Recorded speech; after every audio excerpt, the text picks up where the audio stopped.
2020లో మరి దావోస్లో పీయూష్ గోయల్ గారి వద్ద క్యూ కట్టారు అక్కడ ఉన్నటువంటి పెట్టుబడిదారులందరూ కూడా.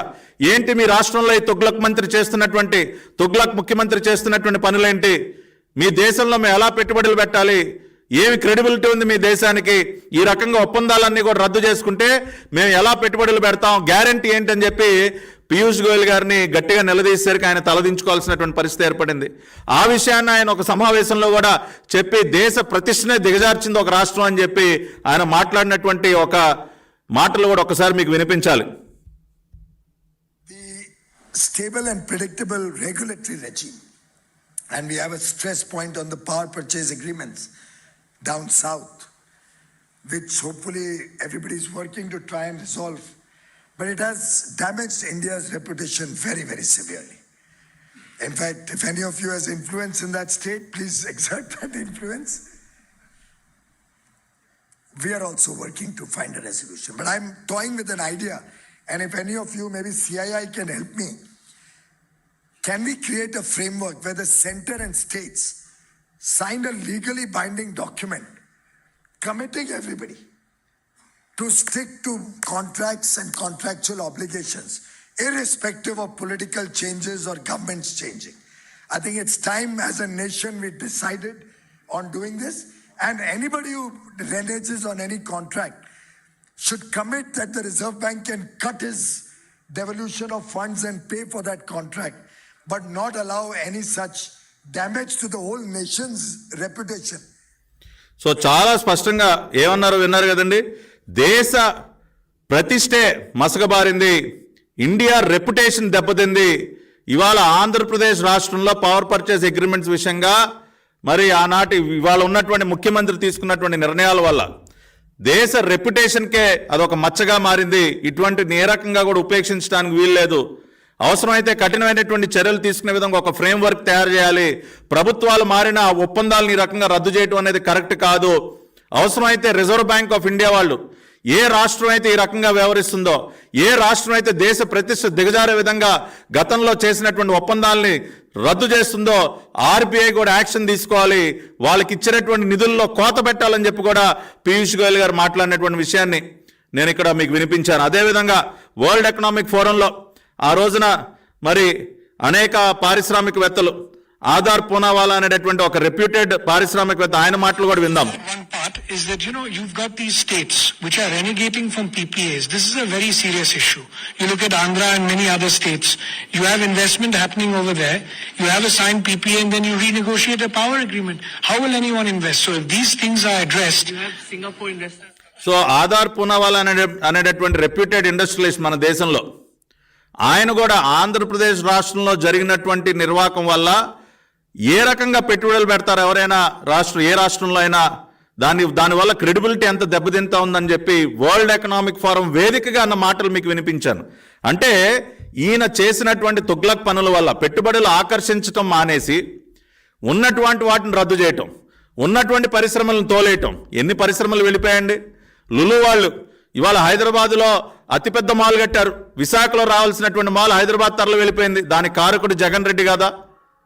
ఇవాళ ఏషియన్ పేపర్ అండ్ పల్ప్ పరిశ్రమ ఒంగోలులో వెనకబడినటువంటి జిల్లా అయినటువంటి ఒంగోలులో రావాల్సినటువంటి పరిశ్రమ దేనికి వెనక్కి వెళ్ళిపోయిందండి.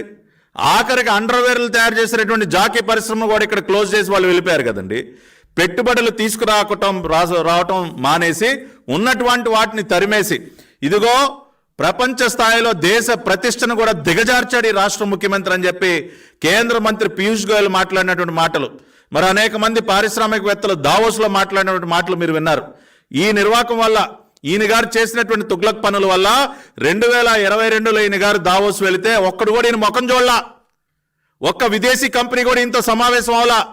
అక్కడికి వెళ్ళి ఈయన ఎవరితో ఒప్పందాలు చేసుకున్నాడండి? ఏది విజయవాడ నుంచి దావోస్ వెళ్ళి ఈయన గారు ఒప్పందం ఎవరితో చేసుకున్నాడండి? అరబిందో రియాలిటీ వాళ్ళతో ఒప్పందం చేసుకున్నారంట. ఏది ఈయన బినామీ కంపెనీ అయిన అరబిందోతో ఒప్పందం చేసుకోవడానికి ఈయన గారు దావోస్ వెళ్ళాడంట. అదేవిధంగా గ్రీన్కో గ్రూప్, ఇది కూడా మన దేశానికి సంబంధించినటువంటి company, Hyderabad based company. Adani green energy, అది కూడా మన దేశానికి సంబంధించిందే. అదానీ గారు ఫ్లైట్ వేసుకుని తరచుగా వస్తూ ఉంటాడు ఈయన గారు తాడేపల్లి ప్యాలెస్కి. కాబట్టి ఒక అదానీతో, ఒక అరబిందోతో, ఒక గ్రీన్కోతో ఈయన దావోస్ వీళ్ళు ఒప్పందాలు చేసుకునేది ఏంటండి? ఇక్కడ అవ్వ ఒప్పందాలు. ఈయన విదేశీ పెట్టుబడులు ఏం తీసుకొచ్చాడు? ఈయన పూర్తిగా విఫలమయ్యాడు విదేశీ పెట్టుబడులు తీసుకురావడంలో. అంతర్జాతీయ వేదికలపైన దేశ ప్రతిష్టను దిగజార్చాడని చెప్పి స్వయంగా కేంద్ర మంత్రి మాట్లాడుతూ ఉన్నారు. దానివల్ల రాష్ట్రం ఎంత నష్టపోయింది వాళ్ళు ఒకసారి చూద్దాం మనం. 2014 నుంచి 2019 మధ్య అక్షరాల 65,327 కోట్ల రూపాయలు విదేశీ పెట్టుబడులు మన రాష్ట్రానికి వస్తే 2019 నుంచి జూన్ 2023 వరకు కేంద్ర ప్రభుత్వం విడుదల చేసినటువంటి డేటా ప్రకారం 4 సంవత్సరాల కాలంలో రాష్ట్రానికి వచ్చినటువంటి పెట్టుబడులు కేవలం 6,679 కోట్లు మాత్రమే. కేవలం 6,679 కోట్లు. దేశంలోనే అట్టడుగున బాగాన. చంద్రబాబు నాయుడు గారు 5 సంవత్సరాల కాలంలో 65,000 కోట్లు. అంటే యావరేజ్న సంవత్సరానికి 13,000 కోట్ల రూపాయలు పెట్టుబడులు విదేశీ పెట్టుబడులు తెస్తే జగన్మోహన్ రెడ్డి 4 సంవత్సరాల కాలంలో తీసుకొచ్చింది కేవలం 6,679 కోట్లండి. దాన్ని బట్టే ఎంత అధ్వానంగా ఈ రాష్ట్ర ప్రభుత్వం పనిచేసిందో, మరీ ముఖ్యంగా ఈ రాష్ట్ర ముఖ్యమంత్రి యొక్క వైఫల్యం రాష్ట్రానికి ఏ విధంగా శాపంగా మారిందో ఒక్కసారి మీరు అందరూ అర్థం చేసుకోండి. ఈ గణాంకాల ద్వారానే మనకు అర్థమవుతా ఉంది దీనివల్ల ఎంత నష్టం జరిగింది రాష్ట్రానికి.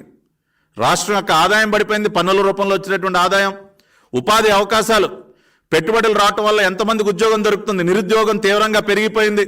ఇవాళ గ్రాడ్యుయేట్స్ అన్ఎంప్లాయ్మెంట్లో దేశంలోనే నెంబర్ 1 స్థానంలో ఉంది ఆంధ్రప్రదేశ్. దాదాపు 24% అన్ఎంప్లాయ్మెంట్ గ్రాడ్యుయేట్స్లో ఉంది మన రాష్ట్రంలో. దానికి కారకుడు జగన్ రెడ్డి కాదా? ఈ రకంగా ఇంత అధ్వానంగా విదేశీ పెట్టుబడులు ఆకర్షించడంలో దేశంలోనే అట్టడుగున బాగానే ఉంటే ఏ రకంగా ఉపాధి అవకాశాలు వస్తాయి సార్? కాబట్టి ఇవాళ జగన్మోహన్ రెడ్డి వల్ల ఎంత నష్టపోయిందో రాష్ట్రం ఈ గణాంకాల ద్వారానే మనకు అర్థమవుతా ఉంది. ఆఖరికి కేంద్ర ప్రభుత్వం ఆర్టీఐ ద్వారా అడిగినటువంటి ప్రశ్నలకి సమాధానంగా వాళ్ళు చాలా స్పష్టంగా చెప్పారు. దావోస్లో ముఖ్యమంత్రి గారు జనవరి 2022 జూన్లో దావోస్లో జరిగినటువంటి వరల్డ్ ఎకనామిక్ ఫోరం వేదికగా ఆయన ఆంధ్రప్రదేశ్ తీసుకొచ్చినటువంటి పెట్టుబడులు ఏంటి అని ఆర్టీఐ ద్వారా అడిగితే చాలా స్పష్టంగా whether any investment proposals came forwarded by anyone with the government of Andhra Pradesh in the World Economic Forum Davos held in the month of June 22. If so, please furnish the details. Ante vallu no such information is available in the FDA division ani కేంద్ర ప్రభుత్వం ministry of commerce and industry వాళ్ళు department for promotion of industry and internal trade వారు ఇచ్చినటువంటి సమాధానం. మా దగ్గర 2022 Davos పర్యటన వల్ల ఆంధ్రప్రదేశ్ రాష్ట్రానికి ఒక్క పైసా పెట్టుబడి వచ్చిందన్న సమాచారం మా దగ్గర లేదు అని చెప్పి చాలా స్పష్టంగా కేంద్ర ప్రభుత్వం మినిస్ట్రీ ఆఫ్ కామర్స్ వారు ఇచ్చినటువంటి జవాబు ఆర్టీఐ. దీనికి ఏం సమాధానం చెప్తాడండి జగన్మోహన్ రెడ్డి? ఇవాళ జగన్మోహన్ రెడ్డి యొక్క ముఖం ఇవాళ విదేశీ పెట్టుబడుల దృష్టిలో ఆయన ముఖం చెల్లక ఇవాళ ఈ సంవత్సరం జరుగుతున్నటువంటి దావోస్ పర్యటన కూడా డుమ్మా కొట్టాడు. అనేక ఇతర రాష్ట్రాలు ఇవాళ దావోస్ పర్యటనకు వెళ్ళారు కదా. పొరుగునున్నటువంటి తెలంగాణ రాష్ట్ర ముఖ్యమంత్రి రేవంత్ రెడ్డి గారు వెళ్ళారు, కర్ణాటక రాష్ట్ర ముఖ్యమంత్రి సిద్ధరామయ్య గారు వెళ్ళారు, మహారాష్ట్ర ముఖ్యమంత్రి ఏక్నాథ్ షిండే గారు వెళ్ళారు, తమిళనాడు రాష్ట్ర ప్రభుత్వం తరఫున ఆ ప్రభుత్వంలో పనిచేస్తున్నటువంటి ఇండస్ట్రీస్ మినిస్టర్ ఆయన స్వయంగా వెళ్ళారు. ఇన్ని రాష్ట్రాలు ప్రపంచ ఆర్థిక సదస్సు వరల్డ్ ఎకనామిక్ ఫోరం సదస్సు దావోస్ సదస్సుకు వెళ్ళి తమ రాష్ట్రాలకి పెట్టుబడులు తీసుకురావడానికి కృషి చేస్తూ ఉంటే ఇవాళ ఏం గడ్డు బీగుతా ఉందండి ఈ రాష్ట్ర ప్రభుత్వం? దేనికి వెళ్ళలేదు. పోయిన సంవత్సరం లేదు, ఈ సంవత్సరం లేదు, 2020లో లేదు. ఎందుకని ఈ రకంగా ఇవాళ మీరు డుమ్మా కొడతా ఉన్నారు?